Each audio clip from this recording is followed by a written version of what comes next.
Positivism Hindi channel प्रेक्षकों को स्वागत। हिंदी के प्रमुख कवि एम.ए. राजस्वी से लिखी हुई भूदान यज्ञ के प्रधान आचार्य विनोबा जी की जीवन गाथा से अनेक अंशों को जान रहे हैं ना। आज के अंक में और कुछ अंशों को जानेंगे। मध्य भारत के राष्ट्रकर्मी श्री बैजनाथ महोदय ने विनोबा जी के बारे में राष्ट्रीय चित्रण अपने लेख में किया था। उन्होंने लिखा था कि मैंने उन्हें पहल 1928 में देखा था। तब उनकी भाषा आज जैसी नम्र नहीं थी। उस समय वे एकदम मौनी थे, अनुशासन के एकदम कठोर, एक एक अक्षर के वाक्यों में बोलते थे।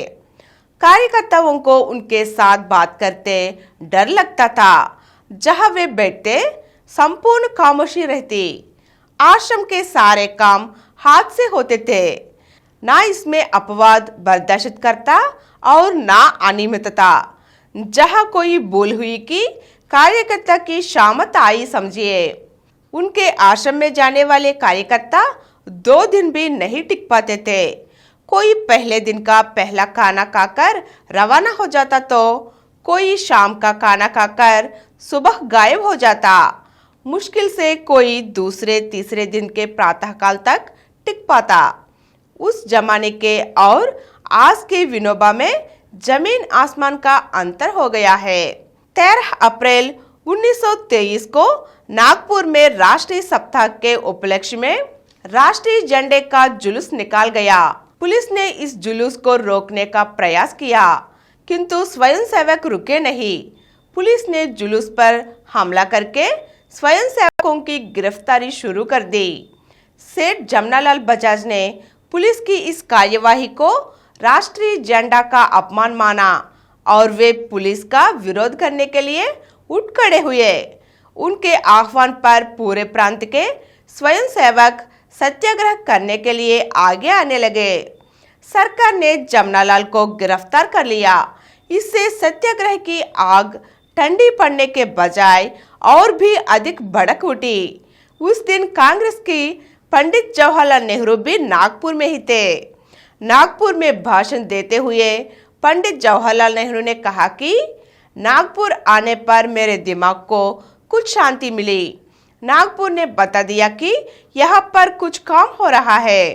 बड़ी बड़ी तकरीरों और बहसों से मेरी दिलचस्पी नहीं है। मुझे तो एक ही बात पसंद आती है कि काम करना, और एक ही बात में लुत्फ आता है, वह है लड़ाई लड़ना। नागपुर ने आज जो करके दिखाया है वह अन्य प्रांतों के लिए भी अनुसरणीय है। मैं इस झंडे की लड़ाई को खास तौर से पसंद करता हूँ, क्योंकि यह स्वार्थ की नहीं, उसूल की लड़ाई है। कांग्रेस की कार्य समिति और महासमिति दोनों ने झंडा सत्याग्रह को अपना समर्थन दिया और घोषणा की कि 18 अप्रैल को देश भर में झंडा दिवस मनाया जाए। कांग्रेस कमेटी ने देश भर के युवकों से अपील की कि नागपुर में राष्ट्रीय झंडे का जो अपमान हुआ और इसके विरोध में वहां जो सत्याग्रह हो रहा है उसमें सम्मिलित होकर उसे सफल बनाया जाए। कांग्रेस के इस आह्वान पर नागपुर में स्वयंसेवकों की बाढ़ सी आ गई। झंडा सत्याग्रह एक अखिल भारतीय आंदोलन के रूप परिवर्तित हो गया। इस समय तक नागपुर के पास ही वर्धा में रह रहे विनोबा जी आश्रम की दिनचर्या में ही व्यस्त थे कि इस आंदोलन ने उनका ध्यान आवाज मिलाकर घोषणा की कि वे भी इस आंदोलन में शामिल होंगे। फिर क्या कहना था। जनता ने उनसे आग्रह किया कि इस झंडा सत्याग्रह के संचालन का सूत्र वे अपने हाथों में संभाल ले। अगले अंक में झंडा सत्याग्रह में विनोबा जी ने क्या किया हम जानेंगे। धन्यवाद।